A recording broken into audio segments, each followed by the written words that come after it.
புரட்டாசி மாதத்தில் முதல் சனிக்கிழமை மேக்ஸிமம் எங்கள் ஊரில் எல்லாருமே இன்றைக்கி கோபால்சாமி மலைக்கு தாங்க போயிருந்தாங்க. பொள்ளாச்சியில் கோபால்சாமி மலை வந்து அவ்வளோ ஃபேமஸ்ஸு. புரட்டாசி மாதம்னா எல்லோரும் அங்கே போவாங்க. உடுமல்பேட்டையில் வந்து ஏழுமலையான் கோயிலுக்கு போவாங்க. அங்கேயும் போயிருக்கேன், இங்கேயும் போயிருக்கேன். ஆனால் ரெண்டுமே ஒரு டைம் தான். நம்மளால் மலையெல்லாம் ஏற முடியாது.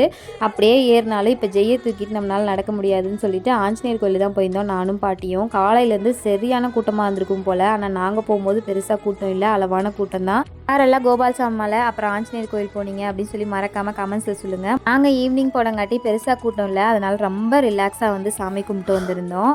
ஆஞ்சநேயர் கோயிலேருந்து பார்த்தா பின்னாடி அம்மா அவங்க குலதெய்வ கோயில் தெரியும். பார்த்துட்டு வந்துட்டோம். இன்னொரு டைம் போய்க்கலாம் அப்படின்னு சொல்லிட்டு. இன்றைக்கி வந்து வடமாலை நிறைய பேர் சாத்தியிருந்தாங்க. அதுலேருந்து வடையும் பிரசாதமாக கிடச்சிது. வாங்கி சாப்பிட்டு வரும்போது ஜெய்குட்டி கயிறு வாங்கி கட்டி விட்டுட்டு அப்படியே வந்து சோன்பப்படி எல்லாம் இருந்தது, அதெல்லாம் வாங்கிட்டு அப்படியே பொறுமையாக வந்துட்டோம். இதெல்லாம் விளையாடணுன்னு நான் அதெல்லாம் விளையாடக்கூடாதுன்னு சொல்லவும் கிஃப்ட்டே வேணும்னு வாங்கிட்டு வந்து கிஃப்ட் வாங்கி என்ன பிரயோஜனம், எனக்கு தான் எல்லாமே கிடச்சிது. நாளைக்கு பார்க்கலாம், பாய்.